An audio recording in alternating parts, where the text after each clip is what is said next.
Hello everyone welcome to School Plus.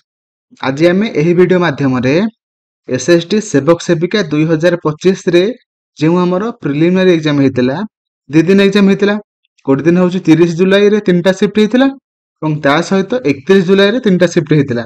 आज आम यह वीडियो माध्यम 30 जुलाई रो थर्ड शिफ्ट रे जहाँ भी किसी सीटीपी क्वेश्चन और ता सहित माने मैथ है, ओडिया है, इंग्लिश है एवं ता सहित ईवीएस ର पेडागोजी जहाँ भी किसी क्वेश्चन अच्छी सीटीपी आउ ऑल सब्जेक्ट ର पेडागोजी क्वेश्चन जहाँ भी किसी अच्छी सब किसी आज आम यह वीडियो माध्यम डिस्कसन करवा जोटा कि आपण मानकर आगामी ओटीईटी 2025 जो नोटिफिकेशन बाहर आपण मानकर बहुत हेल्पफुल हम और ता सहित ओटीईटी सरला आपण मानकर रेगुलर जेटी बा एटी बाहर असिस्टेंट टीचर 2026 मार्च मास मे भी बाहरी पारे सेटा मार्च मास कहूँ मैंने मार्च मास नुह मैंने से पाखापाखि मंथ बाहर तो सहीटा आपण मानकर बहुत हेल्पफुल हम एवं आगामी जो एसएसटी बाहर पुणी तापाई बहुत हेल्पफुल हम कहीं सबू एग्जाम सिलेबस सेम अच्छी ता सहित सीटी जो मैंने देवे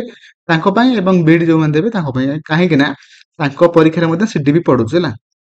तो मोर आशा आपण मैंने समस्ते वीडियोटा को फास्ट रू लास्ट जाए देखिए बिना स्किप करके देखिए एवं ता सहित ऑप्शन को लेकिन जहाँ भी किसी माने कंटेंट थी सब किसी टिके टिके डिस्क्राइब करदबा और ता सहित सब क्वेश्चन को आम मैंने एलिमिनेशन पद्धति रे एलिमिनेट करके आम मैंने माने क्वेश्चन को आंसर जानिबा।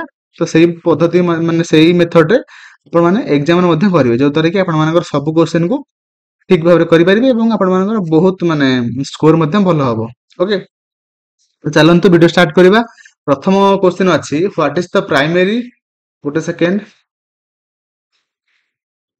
कहिछि कि what is the primary cause of individual differences हला माने हमर जो इंडिविजुअल डिफरेंस माने कोन फास्ट देखंतु सब परिवार रो सब पिला माने सेम नुहंती तो सेमानकर हैबिट बा नेचर समस्त सेम नुहे तो सेटा होछि इंडिविजुअल डिफरेंस हला कि देखंतु हमर सब पिला मध्य रे किछ ना किछ डिफरेंस थाए सेटा को हम कहिथांती इंडिविजुअल डिफरेंस। तो सेटा आमे कोन पई होई थाए तार मेन कॉज कोन हला बा प्राइमरी कॉज कोन सेटा से पचारछि हला पचारछि। तो देखंतु गोटे सेकंड कोइ ऑप्शन ए अछि हेरिडिटी एंड एनवायरनमेंट एमति कोन होछि तापर अच्छी पीयर इन्फ्लुएंस स्टैंडर्ड स्कूलिंग तापर अच्छी यूनिफॉर्म ऑफ ब्रिंगिंग है देखो आमर सठिक आंसर कौन हम ना ऑप्शन ए हो राइट आंसर जोटा कि हेरिडिटी एंड एनवायरनमेंट कहीं देखो आमर हेरिडिटी माने कौन ना आमर जो जीन जहाँ भी किसी थाए सेटा आमर आसताए और ता सहित आमर एनवायरनमेंट माने आमर से परिवार एनवायरनमेंट कौन अच्छी सेटा मध्ये आमर डिपेंड करे बुझी पाइले गोटे सेकेंड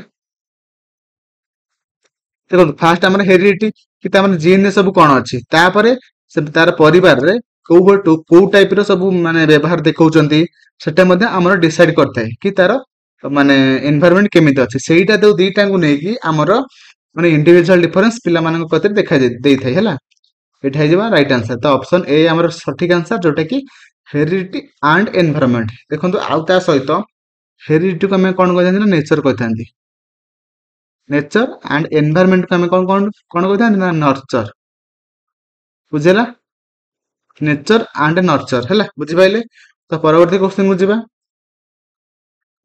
तो परवर्ती क्वेश्चन कहिछि which of the following should you avoid in professional online communication माने ऑनलाइन कम्युनिकेशन ले आमे कोडा को अवॉइड करिया बा कोडा आमे करिबा नाही देखंतु से कहिछि using lot of slang and abbreviation हला मैं एटा को यूज करबा कि नहीं मते कोन तो ऑप्शन माने कमेंट रे तापर कहिछि proof reading your message before sending तापर कहिछि keeping your message clear and to the point तापर कहिछि बीइंग पोलाइट एंड रेस्पेक्टफुल देखंतु आमे कोडा करबा नाही से पचाछि देखंतु आमे माने आमे जेहेतु माने ओटे प्रोफेशनल ऑनलाइन कम्युनिकेशन करछन तो आमे माने सेथिरे कोन करबा नाही ना हमें लॉट ऑफ जो आम कहुई स्लैंग एवं ता सहित एब्रिविएशन आम यूज करबा नाही करबा द्वारा पिला मन जो जहाँ भी आम कम्युनिकेशन करबा जा सहित ତାଙ୍କ ମଧ୍ୟରେ ଅଧିକରୁ ଅଧିକ କନଫ୍ୟୁଜ କ୍ରିଏଟ ହବ। ସେଥିପାଇଁ ଆମର ଅପସନ ଏଟା ଆମେ କରିବା ନାହିଁ। ତ ଯେହେତୁ ଆମର ଏଠି ପଚାରିଥିଲା କରିବା ନାହିଁ, ଆମ ସଠିକ ଆନ୍ସର କଣ ହେଇଯିବ ନା ହଉଛି ଆମର ଅପସନ ଏ ହେଲା। ତ ପରବର୍ତ୍ତୀ କ୍ୱେଶ୍ଚନ କୁ ଯିବା। ପରବର୍ତ୍ତୀ କ୍ୱେଶ୍ଚନ କହିଛି which stage in Piaget theory is characterized by the use of symbols and language। ମାନେ ସେ କହିଛି ଗୋଟେ ପିଲା ମାନେ Piaget theory ଅନୁସାରେ କୋଉ ଷ୍ଟେଜ ରେ ଗୋଟେ ପିଲା ଅଧିକରୁ ଅଧିକ ସିମ୍ବଲ ଏବଂ ତା ସହିତ ଲାଙ୍ଗୁଏଜ କୁ ମାନେ ସେ ୟୁଜ କରିଥାଏ, ସେଟା ସେ ପଚାରିଛି ହେଲା। ଅପସନ ଅଛି ଫର୍ମାଲ, ଅପରେସନାଲ, ପ୍ରି ଅପରେସନାଲ, ତାପରେ ସେନ୍ସରି ମୋଟର, ତାପରେ ଅଛି କନକ୍ରିଟ ଅପରେସନାଲ। ତ ଅପସନ କୋଉଟା ହବ ରାଇଟ ଆନ୍ସର? ଦେଖନ୍ତୁ ଆମେ ଫାଷ୍ଟ ମୁଁ କହିଦଉଛି କି ଆମର ପ୍ରି ଅପରେସନାଲ ଟାକୁ ଆମେ କହିଥାନ୍ତି କଣ ନା କ୍ରିଟିକାଲ ପିରିୟଡ ଅଫ ଲାଙ୍ଗୁଏଜ, ମାନେ ଡେଭଲପମେଣ୍ଟ ଅଫ ଲାଙ୍ଗୁଏଜ ହେଲା। ଆମେ କାହିଁକି ନା ପ୍ରି ଅପରେସନାଲ ରେ ଆମର ଗୋଟେ ପିଲାର ଅଧିକରୁ ଅଧିକ ଲାଙ୍ଗୁଏଜ ଡେଭଲପମେଣ୍ଟ ହୋଇଥାଏ ଏବଂ ତା ସହିତ ଏବଂ ସେ ମଧ୍ୟ ସିମ୍ବଲ କୁ ଅଧିକରୁ ଅଧିକ ସେ ୟୁଜ କରିଥାଏ। ସଠିକ ଆନ୍ସର କଣ ହେଇଛି ନା ଆମର ପ୍ରି ଅପରେସନାଲ। ଏବଂ ତା ସହିତ ମୁଁ କହି ରଖିବି ଆମର ଫାଷ୍ଟ ପିଆଜେ ତାଙ୍କ ଥିଓରିକୁ ଚାରିଟା ଷ୍ଟେଜ ରେ ଡିଭାଇଡ କରିଛନ୍ତି। ଗୋଟେ ହଉଛି ସେନ୍ସରି ମୋଟର୍ସ, ଯୋଉଟା କି ଆମର 0 ରୁ 2 ଇୟର୍ସ ହେଲା। ତାପରେ ଆସିଲା ପ୍ରି ଅପରେସନାଲ, ଯୋଉଟା କି ଆମର 2 ରୁ କେତେ ନା 7 ବର୍ଷ। ତାପରେ ଆସିଲା କଂକ୍ରିଟ, ଯୋଉଟା କି 7 ରୁ 11 ବର୍ଷ, ବୁଝିହେଲା। ତାପରେ ଆସିଲା ଫର୍ମାଲ, ଯୋଉଟା କି 11 ରୁ ଅଧିକ। ଦେଖନ୍ତୁ ଏବେ ଆମେ ମାନେ ଦେଖିବା 11 ରୁ ଅଧିକ ବା 12 ହେଲା। ଦେଖନ୍ତୁ ଆମର ସେନ୍ସରି ମୋଟରରେ କଣ ହୁଏ ନା ହଉଛି ପିଲାର ଅବଜେକ୍ଟ ପରମାନେନ୍ସ ଆସେ ହେଲା। ଅବଜେକ୍ଟ ପରମାନେନ୍ସ ବୁଝିପାରିଲେ, ବା ବସ୍ତୁର ସ୍ଥାୟିତ୍ୱ ବିଷୟରେ ସେ ଜାଣିପାରେ, ବୁଝିପାରିଲେ। ତାପରେ ଆସିଲା ପ୍ରି ଅପରେସନାଲ। ପ୍ରି ଅପରେସନାଲ କଣ ହୁଏ ନା ହଉଛି ତାର ଆନିମିଜିମ ଥଟ୍ ଆସେ। ଆନିମିଜିମ ମାନେ ସେ ଯାହାକୁ ଦେଖେ, ଯୋଉ ସବୁ ବସ୍ତୁକୁ ସେ ଦେଖେ ସବୁ ଭାବେ କି ସେମାନଙ୍କର ସବୁ ଜୀବନ ଅଛି, ସେଇଟା ହଉଛି ଆନିମିଜିମ ହେଲା। ତାପରେ ସେ କଣ ନା ଇଗୋସେଣ୍ଟ୍ରିକ। ଇଗୋସେଣ୍ଟ୍ରିକ ଯୋଉଟା କି ସେ କଣ ନା ସେ ଭାବେ କି ମାନେ କଣ ସେ ଯାହା ବି ଭାବୁଛି ହେଲା, ଯୋଉ ଟାଇପ ରେ ଭାବୁଛି ସମସ୍ତେ ସେଇ ଟାଇପ ରେ ଭାବୁଛନ୍ତି, ସେଇଟା ସେ ଭାବେ। କୋଉ ଷ୍ଟେଜରେ ନା ପ୍ରି ଅପରେସନାଲ ଷ୍ଟେଜରେ ହେଲା। ଏବଂ ତା ସହିତ ତାର ଲ୍ୟାକ୍ ଅଫ ଲଜିକ ଥାଏ। ଲଜିକ ସେ ଲଜିକାଲି କିଛି ମାନେ ସେ କଥା କହିପାରେ ନାହିଁ। ତାପରେ ଆସିଲା ରିଭର୍ସିବିଲିଟି ଥଟ୍, ମାନେ ସେ ଗୋଟେ ସାଇଡରୁ ସେ ଦେଖିଥାଏ ସବୁ କଥାକୁ ରିଭର୍ସ କରିପାରେ ନାହିଁ ମାନେ କଥାକୁ ହେଲା। ରିଭର୍ସ କରିପାରେ ନାହିଁ, ଭୁଲ ମାଇଲି।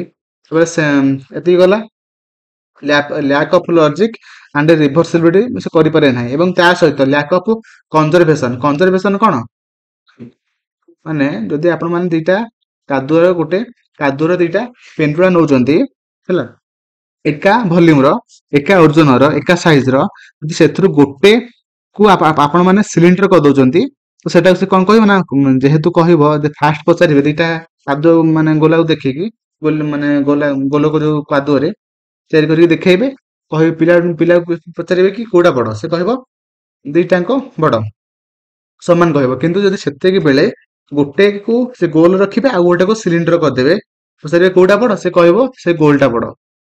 ମାନେ ସେ ଜାଣିପାରେ ନାହିଁ କି ସେଇ ଗୋଟେ ଦିଟାଙ୍କର ଭଲ୍ୟୁମ ଏକା, ସେଟା ସେ ଜାଣିପାରେ ନାହିଁ। ସେଟା ସେଥିପାଇଁ ପ୍ରି ଅପରେସନାଲ ସେ ସେଟା ଜାଣିପାରେ ନାହିଁ, ଯୋଉଟା କି ଲ୍ୟାକ୍ ଅଫ କନଜରଭେସନ ଆମେ କହିଥାନ୍ତି ହେଲା।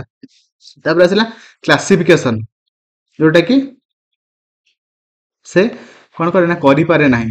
ଗୋଟେ ପ୍ରି ଅପରେସନାଲ କରିପାରେ ନାହିଁ କ୍ଲାସିଫିକେସନ, ମାନେ ମାନେ କ୍ଲାସିଫାଇ କରିପାରିବ ନାହିଁ। ଧର ଗୋଟେ ଝୁଡିରେ ଫୁଲ ଅଛି, ହଳଦିଆ, ନୀଳ, ଧଳା, ସେଟା ସେ କ୍ଲାସିଫିକେସନ କରିପାରେ ନାହିଁ ହେଲା। ଯୋଉଟା କି ପ୍ରି ଅପରେସନାଲ ଷ୍ଟେଜରେ ହେଲା। ତାପରେ ଆସିଲା ସେରିଏସନ। ସେରିଏସନ ମାନେ କଣ? ସେରିଏସନ ମାନେ କଣ ନା ହଉଛି ସିରିଏଲ କରିବା ବା ବଡ ସାନ କରିବା କି ସାନରୁ ବଡ କରିବା, ସେଟା ସେ କରିପାରେ ନାହିଁ ହେଲା, ବୁଝିଲା। ତାପରେ ଆସିଲା ଆମର କଂକ୍ରିଟ। ମାନେ ଦେଖନ୍ତୁ ଯୋଉ ସବୁ ମାନେ ଦେଖନ୍ତୁ ଆମର କନଜରଭେସନ ହେଲା, କ୍ଲାସିଫିକେସନ ହେଲା, ସେରିଏସନ ହେଲା, ଯୋଉଟା କି ଆଉ ରିଭର୍ସିବଲ ଥଟ୍ ହେଲା।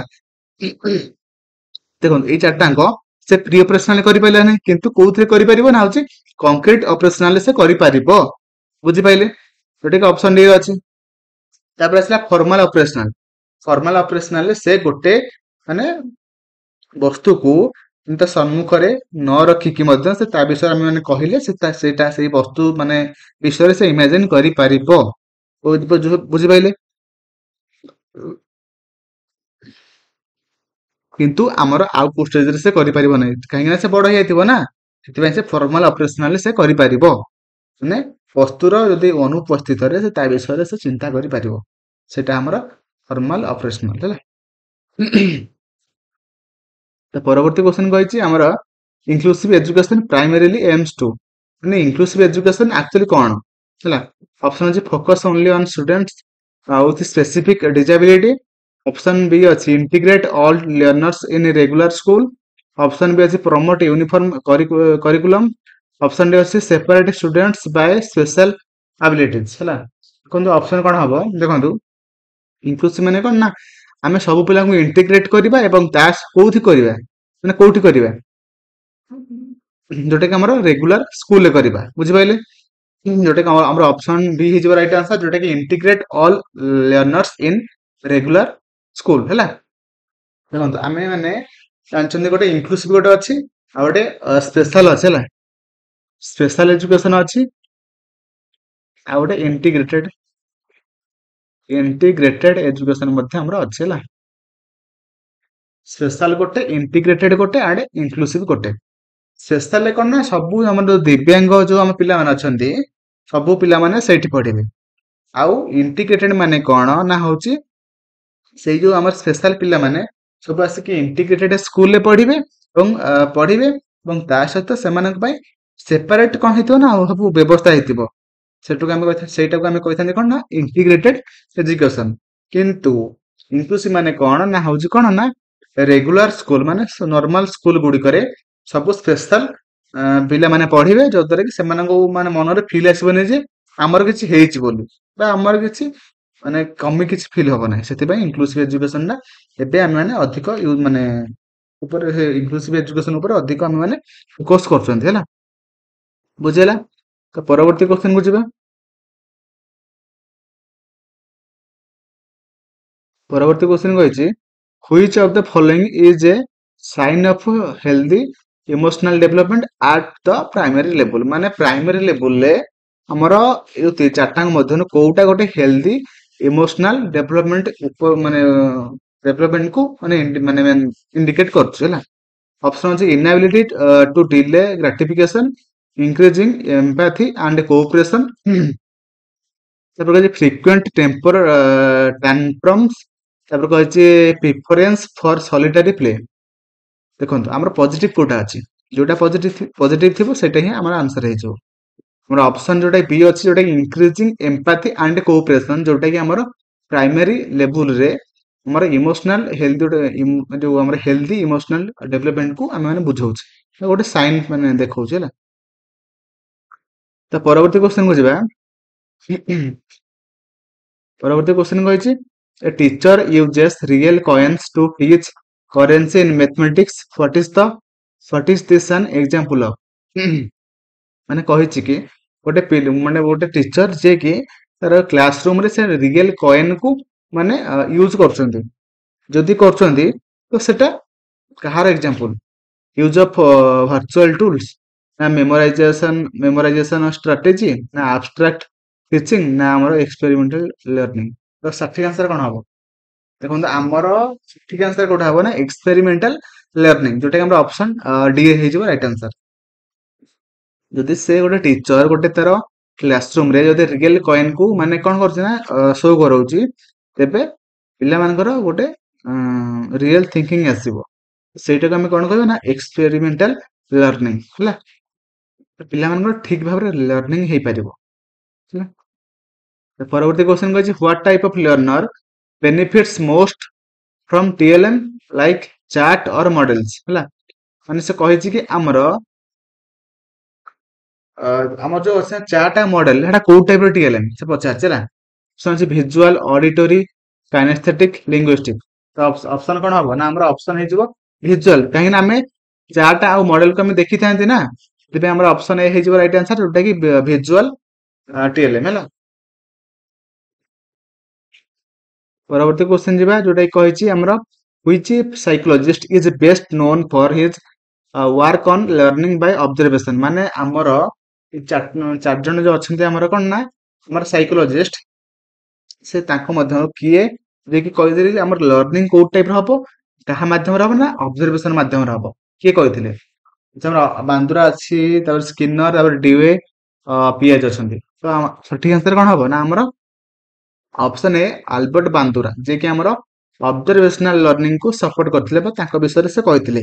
ତା ସହିତ ଆମର ବିଏଫ ସ୍କିନର କଣ କହିଥିଲେ ନା ଆମର ସେ ହେଉଛନ୍ତି ଫାଦର ଅଫ ଯୋଉମାନେ ଜାଣିନାହାନ୍ତି ଲେଖନ୍ତୁ ଅପରେଣ୍ଟ କଣ୍ଡିସନିଂ।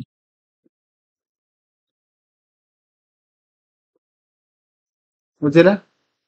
ତାପରେ ଆମର ଜନ୍ ଡିवे, ଯିଏକି ଆମର କଣ ନା ଫାଦର ଅଫ ପ୍ରୋଗ୍ରେସିଭ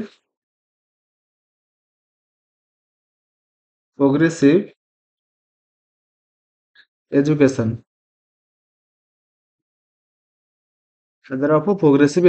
ତାପରେ ଜିନ୍ ପିଆଜେ, ଯିଏକି ଆମ ଏବଂ ତା ସହିତ ଜନ୍ ଡିଏ ଆମେ କାହା ସମ୍ପର୍କରେ ସେ କହିଥିଲେ? Learning Bai doing. ତାପରେ ମଡର୍ନ ସ୍କୁଲିଂ ବିଷୟରେ ସେ କହିଥିଲେ। ତାପରେ କନଷ୍ଟ୍ରକ୍ଟିଭିଷ୍ଟ ଟିଚିଂ ସମ୍ପର୍କରେ କହିଥିଲେ। ଚାଇଲ୍ଡ ସେଣ୍ଟର୍ଡ ଲର୍ଣ୍ଣିଂ ବିଷୟରେ ମଧ୍ୟ ସେ କହିଥିଲେ ହେଲା। କିଏ କହିଥିଲେ ନା ଜନ୍ ଡିଏ। ତାପରେ ଆସିଲେ ଜିନ୍ ପିଆଜେ। ଜିନ୍ ପିଆଜେ ତ ଆମେ ଏବେ ପଢିକି ଆସିଲେ କି ଆମର ସାଇକୋଲୋଜିଷ୍ଟ ସେ ଜଣେ, ଏବଂ ସେ କଣ କରିଥିଲେ ନା ଆମର the father of developmental psychology. The father of developmental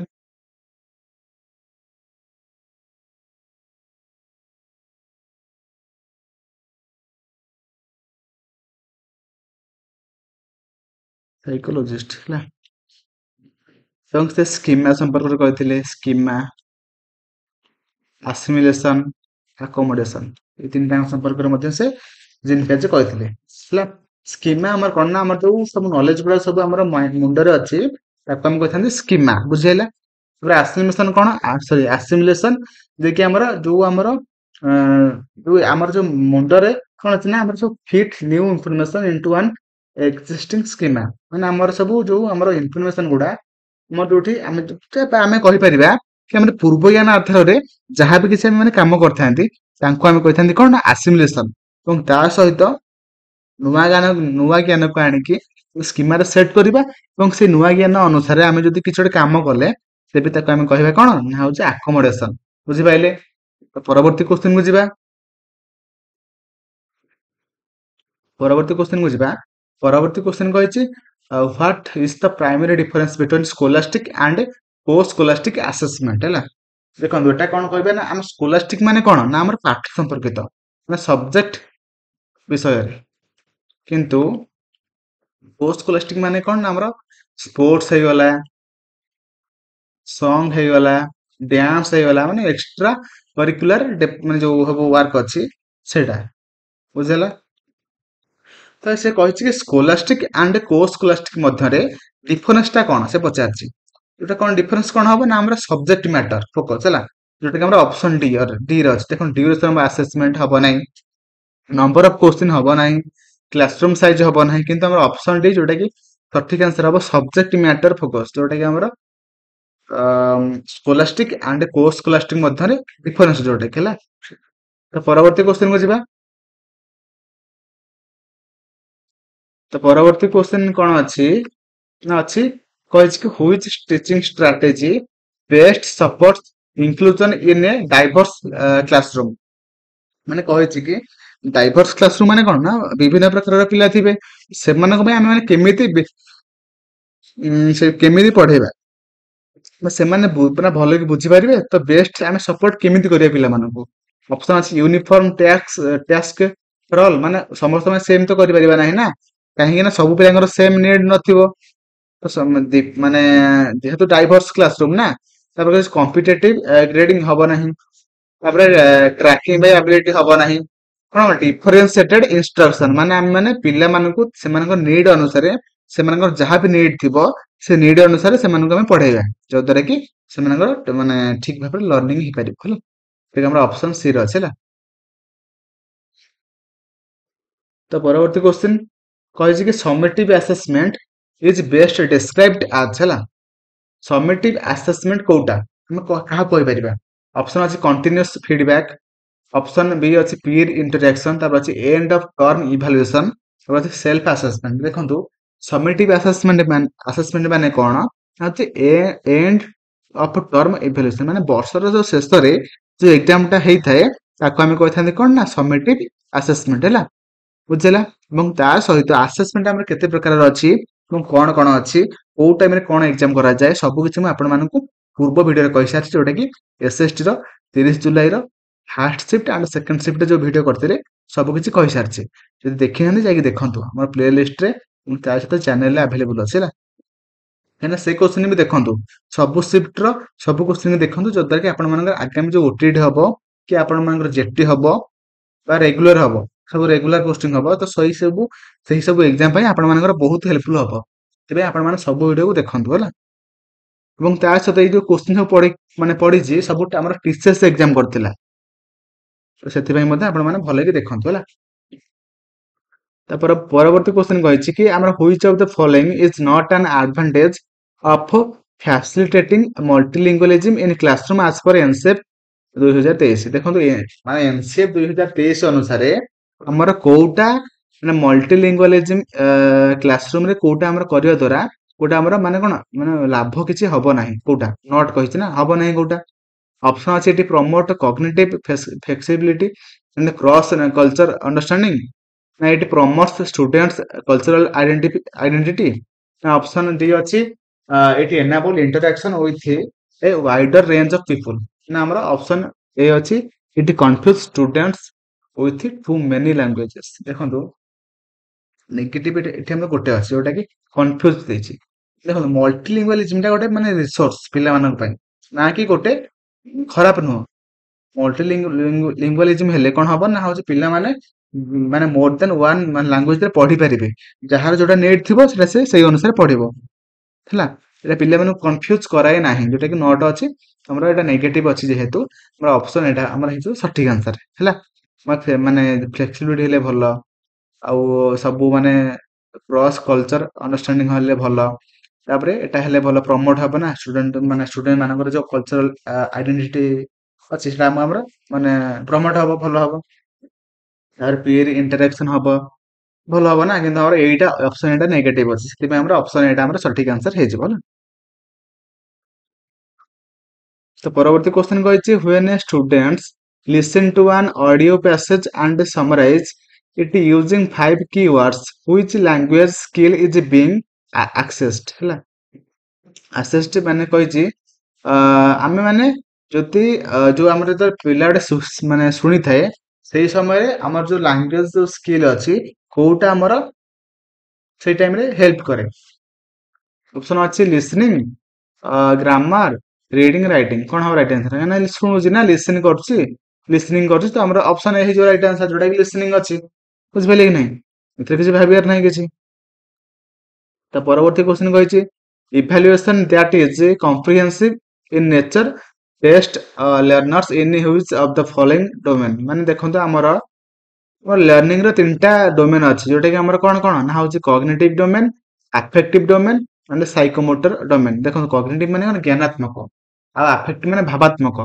ଜ୍ଞାନାତ୍ମକ ମାନେ ନଲେଜ ନା ଆମେ ମୁଣ୍ଡରେ କଣ ସବୁ ଅଛି ନଲେଜ କଣ ଅଛି ଆଉ ଆଫେକ୍ଟିଭ ମାନେ କଣ ଆମ ଭାବନା କେମିତି ଆମର ମାଇଣ୍ଡ ସେଟ୍ କେମିତି ସେଇଟା ହଉଛି ଆମର ଇଫେକ୍ଟିଭ ହେଲା ଆଉ ସାଇକୋମୋଟର ମାନେ କଣ ଆମେ ସେଇ ଆଫେକ୍ଟିଭ ଆମର ମାଇଣ୍ଡ ସେଟ୍ କଣ ଅଛି ଆମେ କୋଉ ଟାଇପ ର ୱାର୍କ କରୁଛନ୍ତି ଓକେ ସେଟା ହଉଛି ଆମର ସାଇକୋମୋଟର ହେଲା ବୁଝିପାରିଲେ ତିନିଟା ଡୋମେନ୍ ଅଛି କଗ୍ନିଟିଭ ଗୋଟେ ଆଫେକ୍ଟିଭ ଗୋଟେ ସାଇକୋମୋଟିଭ ଗୋଟେ ବା କ୍ୟାପ୍ ସି ଏଫ୍ ପି ମୁଁ କହିଥାନ୍ତି ହେଲା ତ ପରବର୍ତ୍ତୀ କ୍ୱେଶ୍ଚନ କୁ ଯିବା ପରବର୍ତ୍ତୀ କ୍ୱେଶ୍ଚନ କହିଛି which technique is most useful for teaching students to infer meaning of reading ଆମେ ମାନେ ସେ କହିଛି କି ରିଡିଂ କଲା ବେଳେ ଆମର କଣ କଣ ମାନେ ଅଟୋମେଟିକ ଆମେ ମାନେ କରିବା ଦ୍ୱାରା ଆମର କଣ ମାନେ ଲାଭ କଣ ହୁଏ କାରଣ ଆମ ରିଡିଂ ଟା କଲେ ଆମର ମାନେ ପ୍ରଫିଟ ମାନେ ଆମର ହେଲ୍ପ କଣ ହୁଏ ଆମେ କୋଉ ଟେକ୍ନିକ କୁ ଆମେ ମାନେ ୟୁଜ କରିଥାନ୍ତି ହେଲା କୋଉ ଟେକ୍ନିକ କୁ ଆମେ ମାନେ ୟୁଜ କରିଥାନ୍ତି ସେଟା ସେ ପଚାରିଛି ଅପସନ ଅଛି ଏନକରେଜିଂ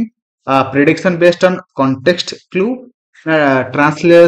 translating each sentence providing direct definition asking factual recall questions ଦେଖନ୍ତୁ ଆମର ରିଡିଂ କଲେ କଣ ହବ ନା ଆମର ଏନକରେଜ କଣ ହବ ନା ପ୍ରେଡିକ୍ସନ ବେସ୍ଡ ଆମେ ମାନେ ଦେଖନ୍ତୁ ପଢୁଥିବା ତ ଟିକେ ପଢିଥିଲେ ଜାଣିପାରେ କି ନା ଏଇଟା ପ୍ରେଡିକ୍ସନ ମାନେ ପ୍ରେଡିକ୍ଟ କରିକି ଆମେ ମାନେ ଆଗକୁ ପଳାନ୍ତି ନା ଏଇଟା ହେଇଥିବ ପଢି ପଢି ପଳେଇବା। ତାପରେ ଆମର କଣ୍ଟେକ୍ସଟ କ୍ଲୁ ଆମର କ୍ଲୁ ମାନେ ଗୋଟେ କ୍ଲୁ ମିଳିଯାଏ ହେଲା। ତ ଆମର ଅପସନ ଏ ହେଇଯିବ ରାଇଟ ଆନ୍ସର ଯୋଉଟା କି encouraging prediction based on context clue ହେଲା। Option A will be right answer ବୁଝିପାରିଲେ। ତ ପରବର୍ତ୍ତୀ କ୍ୱେଶ୍ଚନକୁ ଯିବା। କହିଛି ଭାଷାଗତ ଭାବରେ ବିବିଧ ଇଂରାଜୀ ଶ୍ରେଣୀ ଗୃହରେ କେଉଁ ଶ୍ରେଣୀ ଗୃହ ରଣନୀତି ସବୁଠାରୁ କମ ପ୍ରଭାବଶାଳୀ ଅଟେ? ଦେଖନ୍ତୁ ଇଂରାଜୀ ଶ୍ରେଣୀ ଗୃହ ଅଛି ପଚାରିଛି।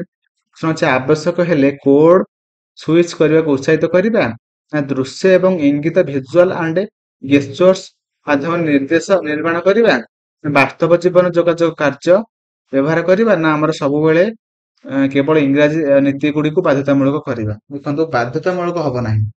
ଏଠି କମ ପଚାରିଛି ନେଗେଟିଭ ଆମେ ଖୋଜିବା। ଆମର ଅପସନ ଡି ରେ ନେଗେଟିଭ ଅଛି କାହିଁକି ନା ସବୁବେଳେ କେବଳ ଇଂରାଜୀ ନୀତି ଗୁଡିକୁ ବାଧ୍ୟତାମୂଳକ କରିବା ନାହିଁ। ବୁଝିପାରିଲେ କି ନାହିଁ? Option D will be right answer ବୁଝିପାରିଲେ। ତ ପରବର୍ତ୍ତୀ କ୍ୱେଶ୍ଚନ କୁ ଯିବା। ପରବର୍ତ୍ତୀ କ୍ୱେଶ୍ଚନ କହିଛି while assessing reading skill through matching test the activity primarily help to evaluate ମାନେ ସେ କହିଛି କି ଯଦି ଆମେ ମାନେ ରିଡିଂ ସ୍କିଲ୍ ଆମେ ଦେଖିବା ତ ରିଡିଂ ସ୍କିଲ୍ କଲା ବେଳେ ଆମେ ଯଦି ଆମେ ମାନେ ମ୍ୟାଚିଂ ଟେଷ୍ଟ କରୁଛନ୍ତି ବା ମ୍ୟାଚିଂ ଟେଷ୍ଟ ଥ୍ରୋରେ ଆମେ ମାନେ ରିଡିଂ ସ୍କିଲ୍ ଟାକୁ ମାନେ ଇଭାଲୁଏଟ୍ କରୁଛନ୍ତି ତ ଆମେ ମାନେ କଣ ମାନେ ଅଧିକ ମାନେ କଣ ହବ ଆମେ କୋଉଟାକୁ ଆମେ ମାନେ ଅଧିକ ଆମର ଯୋଉ ଆମର ଅଛି ମାନେ କ୍ୱାଲିଟି ସେଟା କଣ ଇମ୍ପ୍ରୁଭ ହବ। ଅପସନ ଅଛି syntactic knowledge, speaking fluency, punctuation uses ନା ଆମର vocabulary recognition and semantic understanding ଯୋଉଟା ଆମର ଅପସନ ଡି ହେଇଯିବ ରାଇଟ ଆନ୍ସର ଯୋଉଟା କି vocabulary recognition and semantic ହେଲା। ମୁଁ ଦେଖନ୍ତୁ ଆଉ ତାପରେ କହିସାରି semantic କଣ ଗୋଟେ ସେକେଣ୍ଡ ସେମାଣ୍ଟିକ କଣ ହେଲା ଫୋନିମ୍ କଣ ସିଣ୍ଟାକ୍ସ କଣ ସବୁ କିଛି ଆପଣମାନଙ୍କୁ ମୁଁ ପୂର୍ବ ଭିଡିଓରେ କହିସାରିଛି ଯୋଉଟା କି 30 ଜୁଲାଇର ସେକେଣ୍ଡ ସିଫ୍ଟ ଆଣ୍ଡ 30 ଜୁଲାଇର ଫାର୍ଷ୍ଟ ସିଫ୍ଟରେ କହିସାରିଛି। ଯଦି ଆପଣ ଦେଖିନାହାନ୍ତି ଯାଇକି ଦେଖନ୍ତୁ ହେଲା। ହଁ ରିଡିଂ ସ୍କିଲ୍ ଯଦି ଆମେ ମାନେ ମ୍ୟାଚିଂ ଟେଷ୍ଟରେ ଯଦି ଆମେ ମାନେ ତାକୁ ଆସେସ୍ କରିବା ତେବେ ଆମର କଣ ମାନେ କୋଉ କ୍ୱାଲିଟି ଆମର ମାନେ ଆମେ ଇଭାଲୁଏଟ୍ କରିପାରିବା ଯୋଉଟା କି ଆମର ଭୋକାବୁଲାରି ରିକଗ୍ନିସନ ଏବଂ ତା ସହିତ ସେମାଣ୍ଟିକ ଅଣ୍ଡରଷ୍ଟାଣ୍ଡିଂ ଯୋଉଟା କି ଆମର ଅପସନ ଡି ରେ ଆମର ଅଛି ହେଲା। ତ ପରବର୍ତ୍ତୀ କ୍ୱେଶ୍ଚନ କୁ ଯିବା।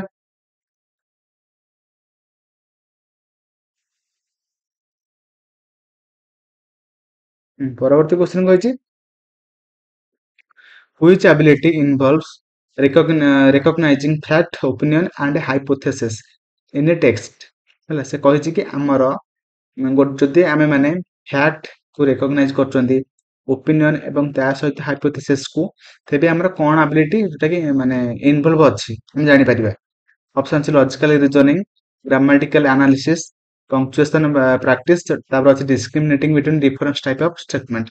ଦେଖନ୍ତୁ ଯଦି ଆମେ ଫ୍ୟାକ୍ଟ ଓପିନିଅନ ଆଣ୍ଡ ହାଇପୋଥେସିସ୍ କୁ ଆମେ ମାନେ କଣ କରୁଛନ୍ତି ନା ରେକଗ୍ନାଇଜିଂ କରୁଛନ୍ତି ତେବେ ଆମେ ମାନେ ସେମାନଙ୍କ ମଧ୍ୟରେ ବା ଡିଫରେଣ୍ଟ ଟାଇପ ଅଫ ଷ୍ଟେଟମେଣ୍ଟ ମଧ୍ୟରେ ଆମେ ମାନେ ଡିସ୍କ୍ରିମିନେଟ ବା ଡିସ୍କ୍ରିମିନେସନ ଆମେ କରିପାରିବା ହେଲା ଯୋଉଟା କି ଆମର option D will be right answer ବୁଝିପାରିଲେ। ତ ପରବର୍ତ୍ତୀ କ୍ୱେଶ୍ଚନ କୁ ଯିବା। ପରବର୍ତ୍ତୀ କ୍ୱେଶ୍ଚନ କହିଛି କି what is the goal of first language education in classroom. ଦେଖନ୍ତୁ ଯଦି ଆମେ ମାନେ କ୍ଲାସରୁମ ରେ ଫାଷ୍ଟ ଲାଙ୍ଗୁଏଜ ସମ୍ପର୍କରେ ଆମେ ମାନେ ପଢୁଛନ୍ତି ହେଲା ତ ଆମର ପ୍ରଫିଟ କଣ ହବ ବୁଝିପାରିଲେ କି ନାହିଁ। ଆମର ଅପସନ ଏ ହେଇଯିବ ରାଇଟ ଆନ୍ସର ଯୋଉଟା କି ଟୁ ଫୋଷ୍ଟର ଆଡଭାନ୍ସଡ ଲେବଲ କମ୍ୟୁନିକେଟିଭ ଆଣ୍ଡ କଗ୍ନିଟିଭ ଆବିଲିଟି ହେଲା। ଆମେ ମାନେ କଣ କରିପାରିବା ନା ଆମର ହଉଛି ଆମ ନିଜର ଯୋଉ କମ୍ୟୁନିକେଟିଭ ଆଣ୍ଡ କଗ୍ନିଟିଭ ଆବିଲିଟି ଟା ଆମର ପୁରାପୁରି ଭଲ କି ଡେଭଲପ ହେଇପାରିବ କାହା ମାଧ୍ୟମରେ ନା ହଉଛି ଆମର ଫାଷ୍ଟ ଲାଙ୍ଗୁଏଜ ଏଜୁକେସନ ମାଧ୍ୟମରେ ଯୋଉଟା କି ଆମର ଅପସନ ଏ ରେ ଆମର ଅଛି ହେଲା। ତାପରେ ପରବର୍ତ୍ତୀ କ୍ୱେଶ୍ଚନ କହିଛି which of the following is not a skill associated with reading comprehension ହେଲା ଯୋଉଟା କି ଆମେ ଦେଖିବା ଚାରିଟାଙ୍କ ମଧ୍ୟରୁ ଯୋଉଟା କି ମାନେ କୋଉଟା ଆମର ରିଡିଂ କମ୍ପ୍ରିହେନସନ ମାନେ ସହିତ ଆସୋସିଏଟ ନାହିଁ। ଅପସନ ଅଛି ଆଇଡେଣ୍ଟିଫାଏ କି ଆଇଡିଆ ତାପରେ ରେକଗ୍ନାଇଜିଂ ସିକ୍ୱେନ୍ସ ଅଫ ଆଇଡିଆ ତାପରେ ଅଣ୍ଡରଷ୍ଟାଣ୍ଡିଂ ରିଲେସନସିପ ବିଟୱିନ୍ ଆଇଡିଆ ତାପରେ ଅଛି ଇଣ୍ଟରପ୍ରିଟିଂ ପଙ୍କ୍ଚୁଏସନ। ଦେଖନ୍ତୁ ଆମର ରିଡିଂ କଥା କହିଛି ଆଉ କହିଛି ନଟ୍ ଦେଖନ୍ତୁ ଆମ ପଙ୍କ୍ଚୁଏସନ ଟା ଆମର କୋଉଥିରେ ଆସେ ନା ରାଇଟିଂ ରେ ଆସେ ସେଥିପାଇଁ ଆମର ଅପସନ ଡି ହେଇଯିବ ରାଇଟ ଆନ୍ସର ଯୋଉଟା କି ଇଣ୍ଟରପ୍ରିଟିଂ इंटरप्रिटिंग पंक्चुएशन जोटा कि हमर रीडिंग कॉम्प्रिहेंशन सहित हमर माने एसोसिएट नाही option D will be right answer हैला। परवर्ती क्वेश्चन को जिबा परवर्ती क्वेश्चन को स्कूल गुड़िकरे उपयुक्त पद्धति व्यवहार करी अ, ओडिया शिक्षा देबा काहेकि गुरुत्वपूर्ण हैला काहेकि ना हमर ऑप्शन ए हिजो राइट आंसर जोटा कि गोटे सेकंड ऑप्शन ए हिजो राइट आंसर जोटा कि ओडिया भाषा और संस्कृति को संरक्षण करबा एवं ता सहित ताको आमे माने समृद्ध करबा सेथि पय हमर स्कूल गुड़िकरे उपयुक्त पद्धति व्यवहार करी ओडिया शिक्षा देबा गुरुत्वपूर्ण अच्छी है ना जोटा कि हमरा option A will be right answer. तापर परवर्ती क्वेश्चन जिबा कि कहिछि रचना बा कंपोजिशन शब्दर आक्षरिक अर्थ कौन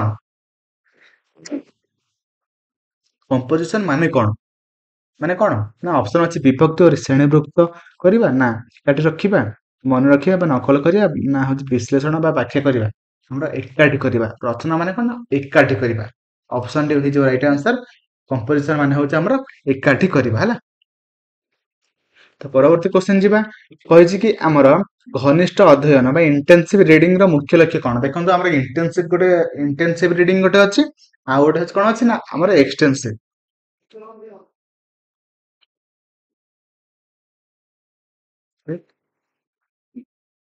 एक्सटेंसिव ହେଲା ମୋର ଇଣ୍ଟେନ୍ସିଭ ରିଡିଂ ମାନେ କଣ ନା ହଉଛି ଆମର ଆମେ ଥର ବହି ପଢୁଛନ୍ତି ପରୀକ୍ଷା ପାଇଁ ସେଟା ହଉଛି ଆମର କଣ ନା ଇଣ୍ଟେନ୍ସିଭ ରିଡିଂ ହେଲା କିନ୍ତୁ ଆମର ଏକ୍ସଟେନ୍ସିଭ ରିଡିଂ ମାନେ କଣ ନା ହଉଛି ଆମେ ମାନେ କୌଣସି ଗୋଟେ ବହିକୁ ପଢୁଛନ୍ତି ଆମର ଆନନ୍ଦ ପାଇବା ପାଇଁ ବା ଖୁସି ପାଇବା ପାଇଁ ବା ମଜା ପାଇବା ପାଇଁ ତାକୁ ଆମେ କହିବା ଏକ୍ସଟେନ୍ସିଭ ରିଡିଂ ହେଲା। ତ ଏଠି ମୁଁ ପଚାରିଛି ଇଣ୍ଟେନ୍ସିଭ ରିଡିଂ ମାନେ ଏଠି ଆମର ଯୋଉଟା କି ଅପସନ ବି ହେଇଯିବ ରାଇଟ ଆନ୍ସର ଯୋଉଟା କି ଏକ ପାଠ୍ୟର ବିସ୍ତୃତ ଏବଂ ସମ୍ପୂର୍ଣ୍ଣ ବୁଝାବଣା ଯୋଉଟା କି ଆମର ଇଣ୍ଟେନ୍ସିଭ ରିଡିଂ କୁ ବୁଝାଉଛି ହେଲା। ଗୋଟେ ସେକେଣ୍ଡ ଖାଲି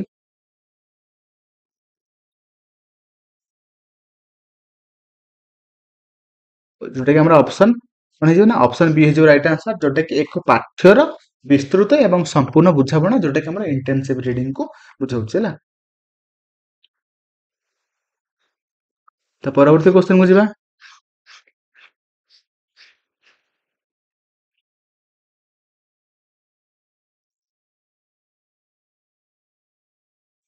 तापर कहिछि which of the following is not an example of an enrichment program in mathematics learning माने मैथमेटिकल लर्निंग रे हमर कोउटा चैप्टर मधन कोउटा गोटे एनरिचमेंट प्रोग्राम रो माने पार्ट नुहे सेटा को पचारछला देखो हम रोट मेमोरी इटा पूरा नेगेटिव एटा होचे हमर गोटे एनरिचमेंट प्रोग्राम नुहे नेगेटिव पूरा हमें माने घोषा पद्धति को टोटल पूरा पूरा काढिबा मुंडर होला हम पिला को घोषे पय कहिबा नाही जोटा कि हमरा ऑप्शन ए हे राइट आंसर काहे ना हमें केबे भी घोषा पद्धति को माने एनकरेज करिबा नाही ऑप्शन ए बोली राइट आंसर है कहीं नोट पचार थिला ना।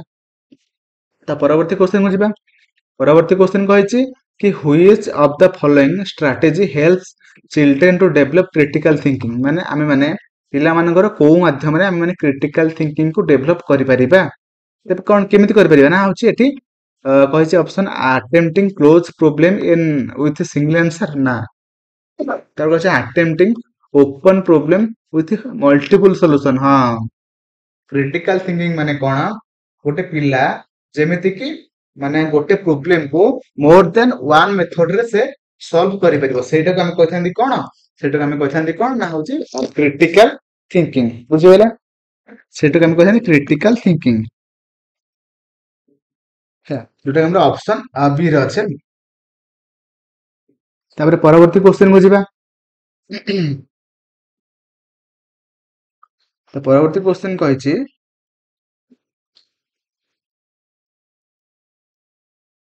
which while one of the following can be considered as one of the important principle of environmental education in school देखो आमर जो चार्टांग मध्य कोटा गोटे हमर कोन एनवायरमेंट एजुकेशन संपर्क रे हला कोटा गोटे इंपोर्टेंट माने प्रिंसिपल गोटे जोटा कि हम माने कंसीडर करबा उचित हला देखो आम ये अवॉइडिंग कही नेगेटिव कही फ्रॉम प्रमोटिंग रोट घोषा पद्धति हम ना ଫୋକସିଂ ଅନ୍ ଡେଫିନେସନ ଗୋଟେ ଘୋଷା ହେଇଯାଉଛି, କିନ୍ତୁ ଦେଖନ୍ତୁ ଆମର ଏନକରେଜେସ୍ ବା ଏନକରେଜିଂ କ୍ରିଟିକାଲ ଥିଙ୍କିଂ, ଯୋଉଟା ଆମର ଇଭିଏସ୍ ଏଜୁକେସନ ରେ ମାନେ ଏଟା ଦରକାର।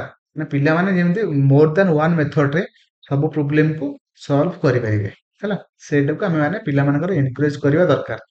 ସେଟାକୁ ଆମର option C will be right answer. Okay, ତ ପରବର୍ତ୍ତୀ କ୍ୱେଶ୍ଚନ ଯିବା। ପରବର୍ତ୍ତୀ କ୍ୱେଶ୍ଚନ କହିଛି